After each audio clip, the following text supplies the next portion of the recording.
adik-adikku sayang yang cantik, ganteng, yang sehat dan pinter. Semuanya diberkati Tuhan. Shalom Alayhem. Mana senyumnya? Kasih senyum dong buat papa, mama, oma, opa, om, tante yang ada di sampingmu. Katakan, selamat hari Minggu, Tuhan Yesus memberkati. Kita semua harus bergembira, bersuka cita, karena kita dipanggil Tuhan untuk beribadah. Untuk itu, mari semua berdiri. Kita memuji Tuhan dari Kidung Ceria 23, anak-anak puji nama Allah.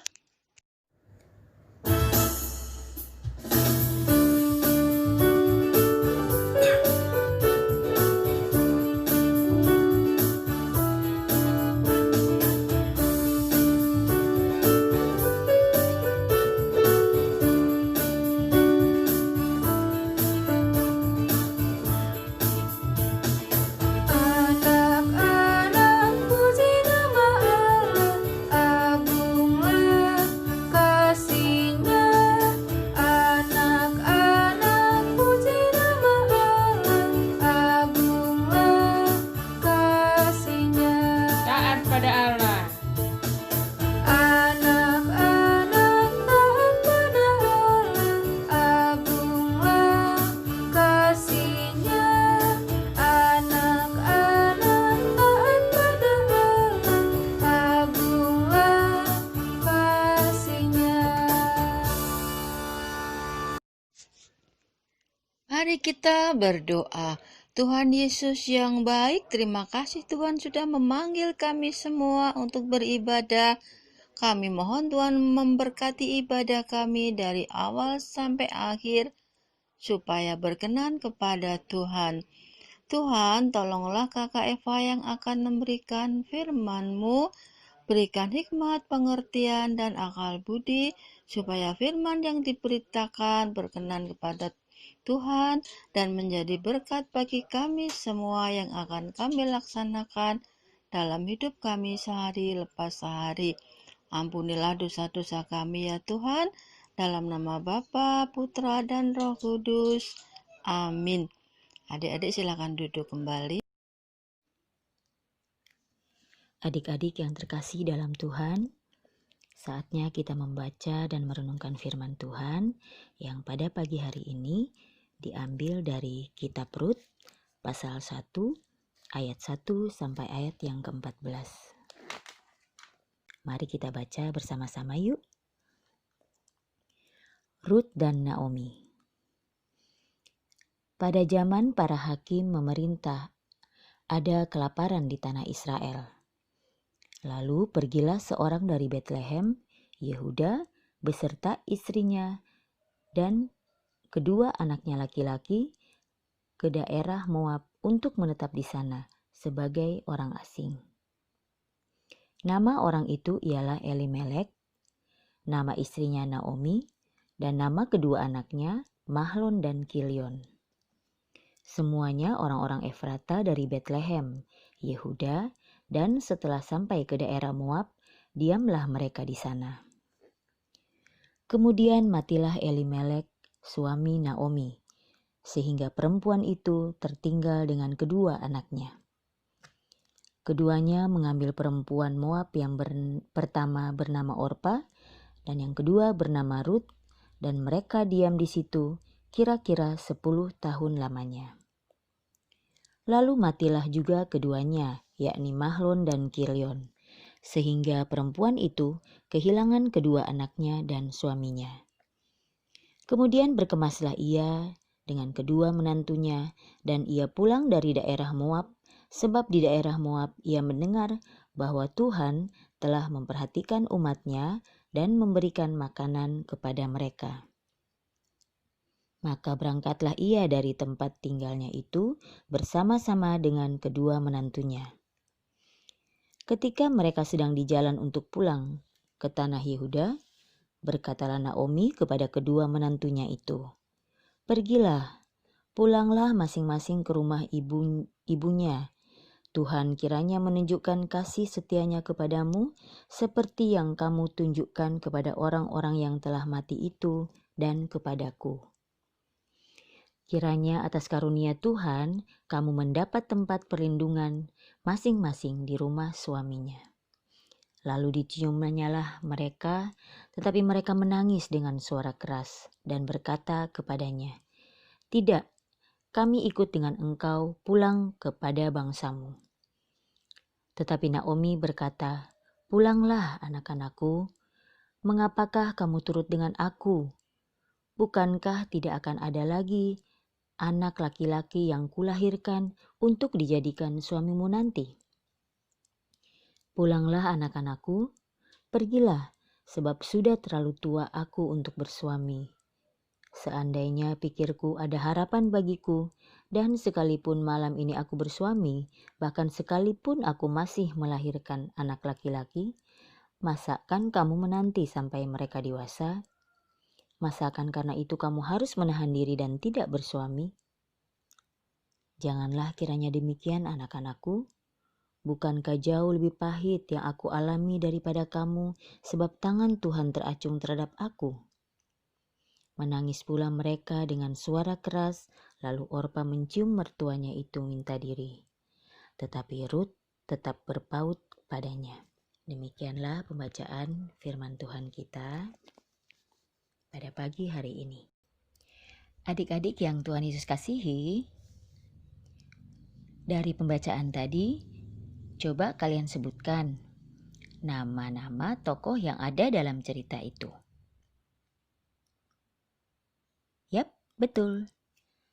Ada Elimelek dan istrinya Naomi, serta 2 anak laki-lakinya, yaitu Mahlon dan Kilion, serta istri mereka, yaitu Orpa dan Rut. Elimelek, Mahlon dan Kilion meninggal, sehingga tinggallah Naomi, Orpa dan Rut. Dan di akhir cerita, Orpa kembali kepada keluarganya, sedangkan Rut mengambil keputusan untuk tetap mengikuti ibu mertuanya Naomi, kembali ke tanah Yehuda. Nah, adik-adik, kita lihat yuk kedua tokoh yang ada di akhir cerita tadi, yaitu Naomi dan Rut. Apakah ada di antara kalian yang bernama Naomi atau Rut? Nah, tahu nggak arti dari nama Naomi dan Rut ini? Kita lihat yuk. Nama Naomi berarti manis atau menyenangkan. Bagus ya adik-adik. Seperti itu juga sifat dari Naomi. Ia adalah seorang ibu yang menyenangkan, berperilaku manis, yang buktinya membuat menantunya dekat dengannya dan berkeinginan untuk mengikuti Naomi. Naomi juga tabah dan patuh mengikuti suaminya, yang waktu itu mengambil keputusan untuk pindah dari tanah kelahiran mereka, membawa serta anak-anak mereka menuju ke Moab dan menjadi penduduk asing di sana akibat kelaparan yang terjadi di tanah Yehuda. Suatu hal yang tentunya tidak mudah ya adik-adik. Nah, selanjutnya, ada yang tahu nggak arti dari nama Rut? Kita simak yuk. Nama Rut berarti belas kasih. Sifat belas kasih ini juga terpancar dari kepribadian Rut. Oleh karena belas kasih yang mendalam di hati Rut kepada Naomi, ibu mertuanya, maka Rut memilih untuk menemani Naomi yang sudah tidak muda lagi untuk kembali ke Bethlehem dan memutuskan untuk berjuang bersama ibu mertuanya memulai fase kehidupan baru di tanah kelahiran Naomi. Sesungguhnya Rut bisa memilih untuk kembali kepada orang tuanya dan hidup nyaman di tanah kelahirannya. Apalagi jika kita melihat membaca ayat-ayat selanjutnya dalam pembacaan Alkitab tadi, diceritakan bahwa oleh karena rasa kasihnya yang mendalam itu juga kepada mertuanya, maka Rut harus bekerja keras di ladang, memungut jelai dari pagi sampai sore untuk memenuhi kehidupan atau kebutuhan mereka berdua. Nah, adik-adik yang terkasih, mari kita melihat ke dalam diri kita masing-masing saat ini. Sudahkah kita memiliki perilaku yang manis dan menyenangkan di lingkungan pergaulan kita? Apakah kita memiliki rasa belas kasih yang mendalam terhadap orang tua kita? Apakah hati kita tergerak untuk mendoakan dan membantu mereka yang hingga saat ini berjerih lelah bekerja untuk menghidupi dan memenuhi kebutuhan adik-adik? Nah, kakak harap kita bisa menjadi pribadi yang seperti kedua tokoh kita di atas ya. Mari kita lakukan apa yang bisa kita buat untuk membantu mama papa di rumah.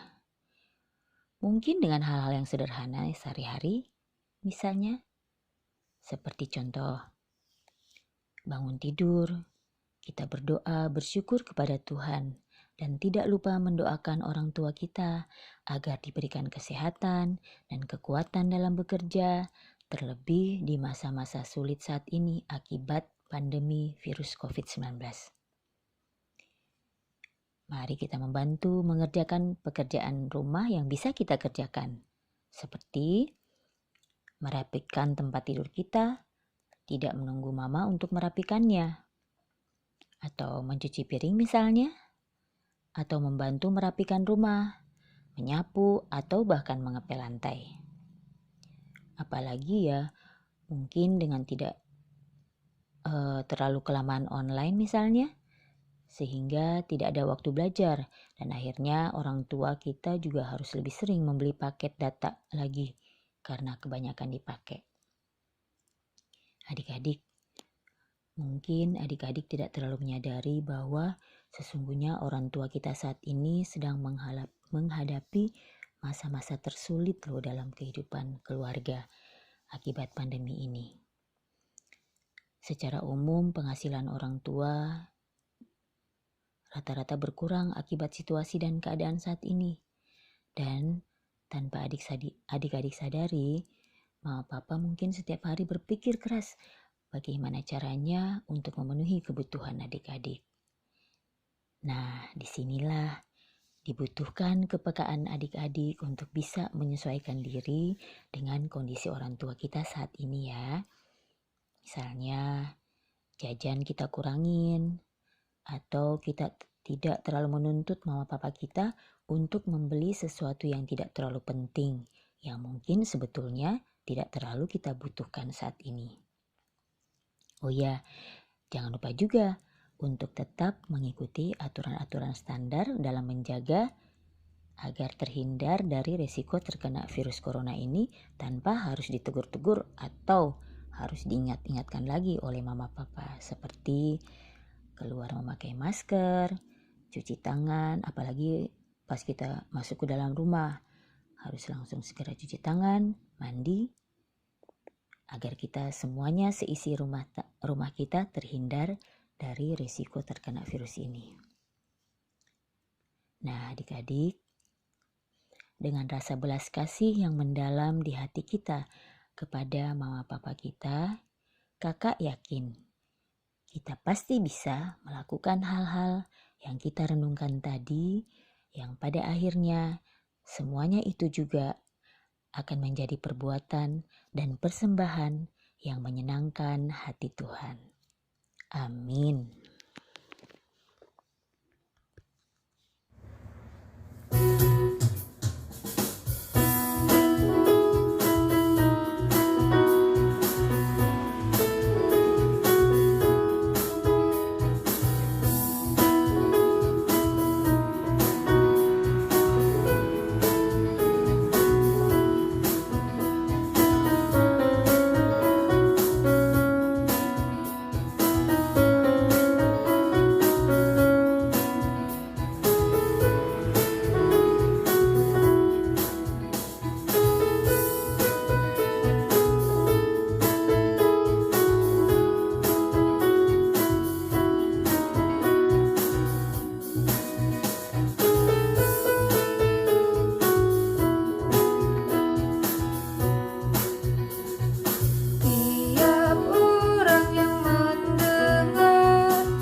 Tuhan Yesus, terima kasih untuk pesan firman Tuhan yang boleh kami dengar dari Kak Eva tadi.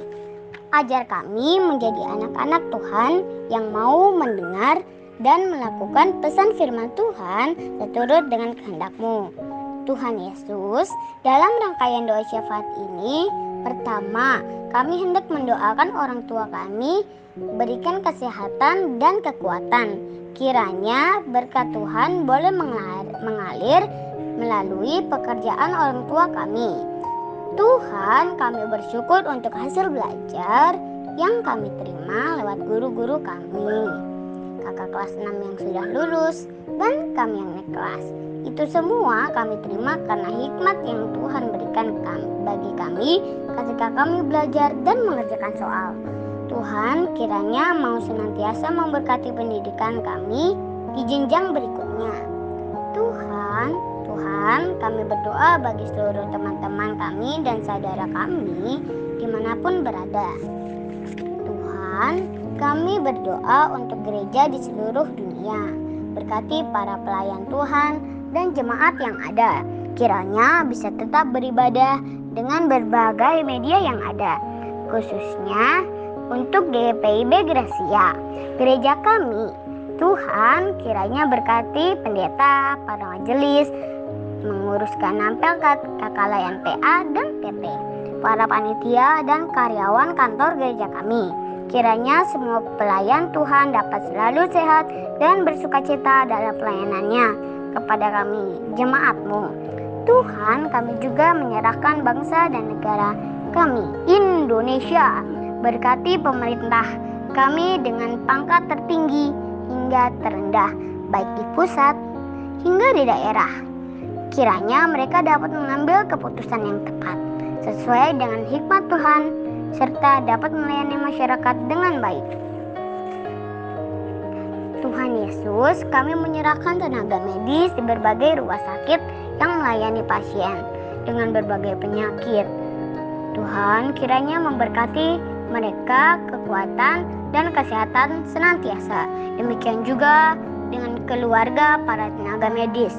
Kiranya Tuhan menjaga dan memberi kesabaran dalam menanti kepulangan keluarga mereka sebagai tenaga medis. Tuhan Yesus, kami menyerahkan orang-orang sakit dengan berbagai sakit, penyakit yang mereka rasakan, baik yang dirawat di rumah maupun di rumah sakit. Jamah mereka melalui obat, makanan, dan minuman, serta perawatan dari tenaga medis atau keluarga agar mereka dapat kembali bersembuh. Tuhan Yesus, tak putus-putusnya kami berdoa kiranya Engkau mau melenyapkan virus COVID-19 dari muka bumi ini, ya Tuhan, agar kami semua boleh beraktivitas dengan baik tanpa merasa cemas. Tuhan, berkati para peneliti agar bisa menemukan vaksin untuk membunuh virus COVID-19, ya Tuhan. Akhirnya, ya Tuhan, sempurnakan rangkaian doa syafaat ini dengan doa yang Engkau ajarkan kepada kami. Bapa kami yang ada di surga, dikuduskanlah nama-Mu, datanglah kerajaan-Mu, jadilah kehendak-Mu di bumi seperti di surga. Berikanlah pada hari ini makanan kami yang secukupnya. Ampunilah kami akan kesalahan kami, seperti kami juga mengampuni orang yang bersalah kepada kami. Dan janganlah membawa kami ke dalam pencobaan, tetapi lepaskanlah kami daripada yang jahat.